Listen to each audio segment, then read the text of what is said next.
하나님께서 베드로를 통해서 보여주시는 비전에 은혜 충만하기를 축복합니다. 요한복음 21장 15절입니다. 그들이 조반 먹은 후에 예수께서 시몬 베드로에게 이르시되 요한의 아들 시몬아 내가 이 사람들보다 나를 더 사랑하느냐 하시니 이르되 주님 그러하나이다. 내가 주님을 사랑하는 줄 주님께서 아시나이다. 이르시되 내 어린 양을 먹이라 하시고 갈릴리 디베라 바다에서 제자들이 아침 식사를 한 후에 시몬 베드로에게 예수님께서 물으십니다. 요한의 아들 시몬아 내가 이 사람들보다 나를 더 사랑하느냐? 베드로는 아주 당연하다는 듯이 대답합니다. 주님 그러하나이다. 내가 주님을 사랑하는 줄 주님께서도 아시잖아요. 주님께서 물으신 그 질문에 베드로가 잘 대답한 것처럼 보입니다. 그런데 원어를 보면은 예수님은 내가 나를 아가페 하느냐 물으셨습니다. 그에 대해서 베드로는 내가 주님을 필로사입니다 라고 대답했어요. 아가페는 희생적인 사랑이죠. 필로스는 형제애와 같은 일반적인 사랑을 말합니다. 예수님께서 베드로에게 질문한 것은 내가 내 힘과 내 목숨을 다하여 이 사람들보다 나를 더 사랑하느냐 물으신 것이고 베드로는 형제와 같은 애정을 가지고 사랑한다고 대답한 것입니다. 게다가 베드로는 자기 말이 아니라 간접 화법으로 말합니다. 주님께서 알고 계시는 바와 같다는 겁니다. 주님께서 나를 잘 알고 계시지 않느냐는 거예요. 그리스어 곧 헬라어에는 사랑이라는 단어가 4가지가 있습니다만은 영어와 우리나라 말은 한 가지밖에 없어요. 사랑에 대해서 구체적인 의미를 담는 표현으로 사랑을 표현하자면은 굉장히 힘들 수도 있겠죠. 예를 들어서 남녀간에 내가 너를 사랑한다 그러는데 아가페적 사랑한다고 해야 좋아할 거 아닙니까? 내가 너를 에로스적으로 사랑한다 라고 표현한다면은 이거 짐승하냐? 그렇게 받아들이지 않겠어요? 그러니까 용어가 그렇게 정확하면은 오히려 불편할 수도 있는 거예요. 예수님께서 베드로에게 내가 이 사람들보다 내 생명보다 나를 더 사랑하느냐 물었는데 베드로는 주님께서 알다시피 제가 주님을 참 좋아합니다. 이런 식으로 대답을 한 거예요. 베드로 좀 치사하죠? 그럼에도 불구하고 주님께서는 내 어린 양을 먹이라 말씀하십니다. 16절 또 두 번째 이르시되 요한의 아들 시몬아 내가 나를 사랑하느냐 하시니 이르되 주님 그러하나이다. 내가 주님을 사랑하는 줄 주님께서 아시나이다. 이르시되 내 양을 치라 하시고 또 예수님께서 시몬 베드로에게 두 번째 물으십니다. 요한의 아들 시몬아 내가 나를 사랑하느냐? 베드로는 똑같이 대답합니다. 주님 그러합니다. 내가 주님을 좋아하는 줄 주님께서 아시잖아요. 그래도 주님은 내 양을 돌보라 말씀하십니다. 17절 세 번째 이르시되 요한의 아들 시몬아 내가 나를 사랑하느냐 하시니 주께서 세 번째 내가 나를 사랑하느냐 하심으로 베드로가 근심하여 이르되 주님 모든 것을 아시오매 내가 주님을 사랑하는 줄을 주님께서 아시나이다. 예수께서 이르시되 내 양을 먹이라. 내 양을 먹이라. 또 예수님께서 시몬 베드로에게 세 번째 물으십니다. 요한의 아들 시몬아 내가 나를 사랑하느냐? 주님께서 세 번이나 내가 나를 사랑하느냐 같은 질문을 하니까 베드로에게 근심이 일어났습니다. 불안하죠? 주님 모든 것을 아시잖아요. 내가 주님 좋아하는 줄 주님께서 아시잖아요. 베드로는 똑같이 대답했습니다. 예수님께서 내 양을 먹이라 말씀하십니다. 이것이 베드로의 운명입니다. 베드로는 자기의 생각으로 내가 주님을 필로스합니다 라고 말했지만은 예수님께서는 너는 필로스가 아니야. 너는 아가페적으로 사랑하게 될 거야. 이것이 베드로의 운명입니다. 내가 지금까지는 필로스 했지만은 앞으로는 내 마음대로 되는 것이 아니야. 이제 베드로의 운명에 대해서 예수님께서 말씀하십니다. 18절 내가 진실로 진실로 내게 이르노니 내가 젊어서는 스스로 띠뛰고 원하는 곳으로 다녔거니와 늙어서는 내 팔을 벌리리니 남이 내게 띠띠우고 원하지 아니하는 곳으로 데려가리라. 예수님께서 시몬 베드로에게 내가 진실로 진실로 너에게 이른다. 이것은 확실하게 이루어지는 말씀입니다.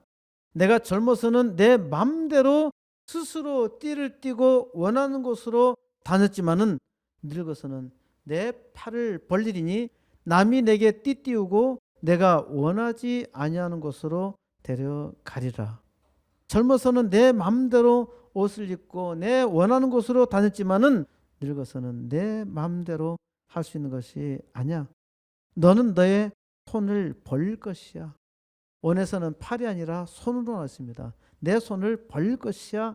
남이 내게 옷을 입히고 내가 원하지 아니하는 곳으로 데려갈 것이야. 베드로의 운명입니다. 19절 이 말씀을 하심은 베드로가 어떠한 죽음으로 하나님께 영광을 돌릴 것을 가리키심이러라.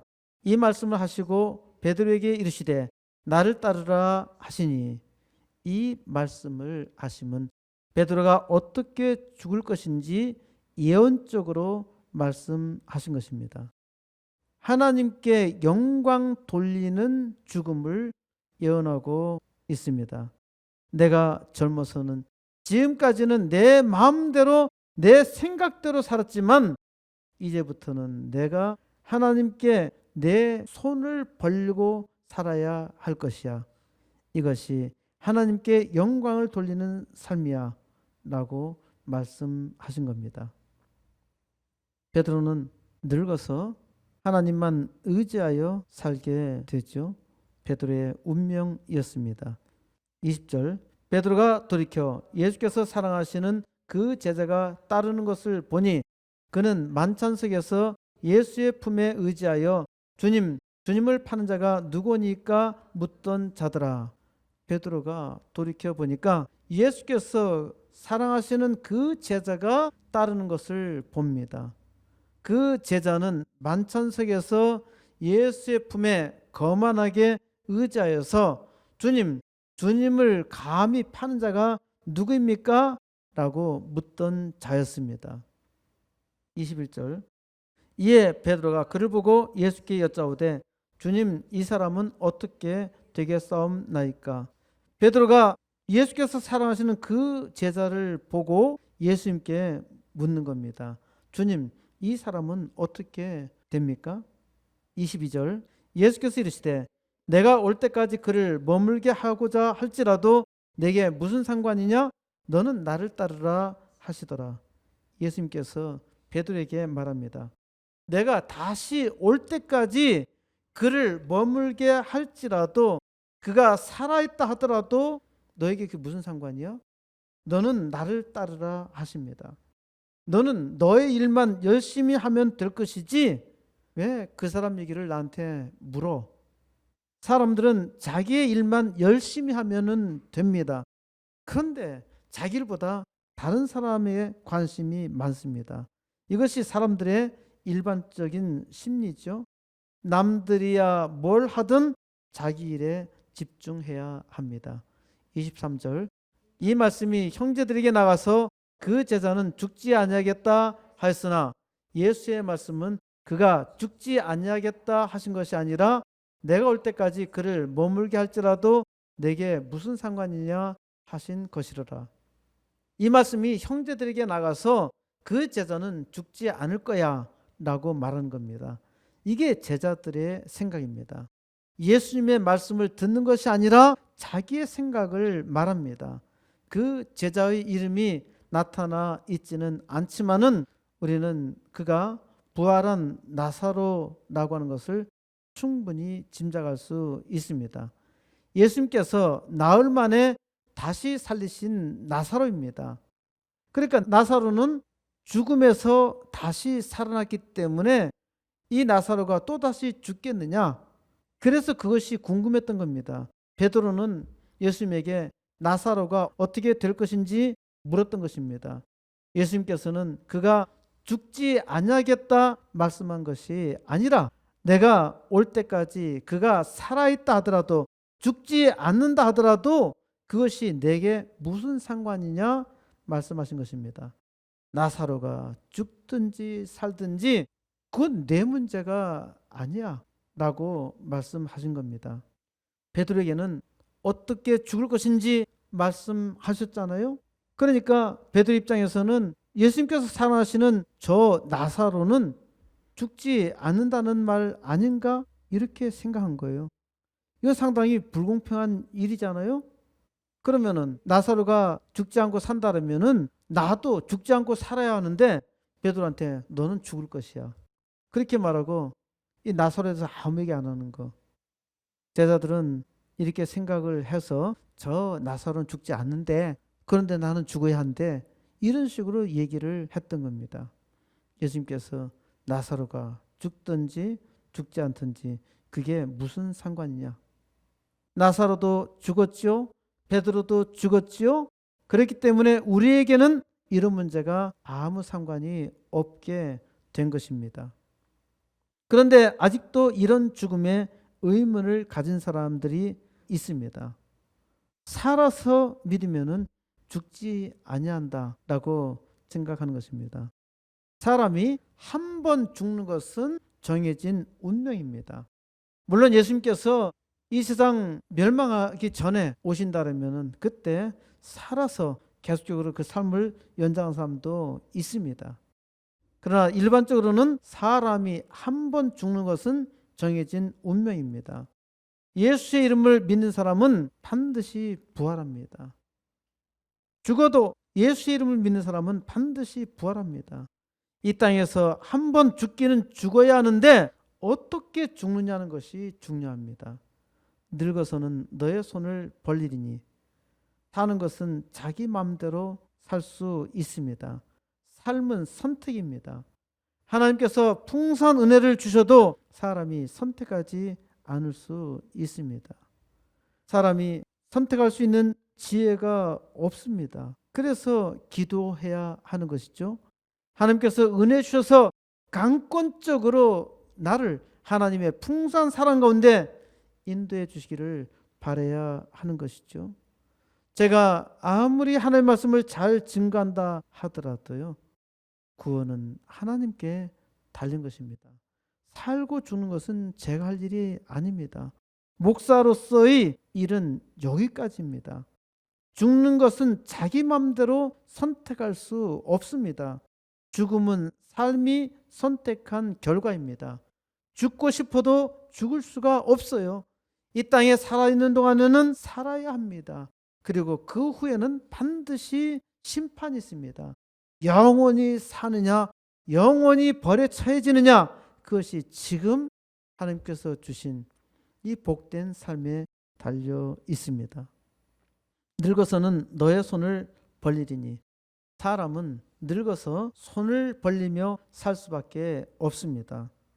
사람에게 손을 벌린다는 것은 민폐입니다. 부끄러운 일이에요. 하나님께 손을 벌려야 합니다. 이것이 하나님의 영광을 나타내는 길입니다. 하나님께서 부르신 하나님의 사람의 운명은 하나님께 손을 벌리는 거예요. 하나님께 손을 벌리며 살아야 하는 것입니다. 하나님께 손을 벌리며 사는 것, 이것이 하나님의 영광을 나타내는 일입니다. 사람은 반드시 하나님께 돌아가야 합니다. 하나님께 기도하며 이 지상여행 아름답게 마무리해야 합니다. 베드로는 십자가에 거꾸로 매달려 순교당했습니다. 베드로는 예수님께서 예언하신 것처럼 십자가에 거꾸로 매달려 아가페적 사랑을 나타내므로 순교했습니다.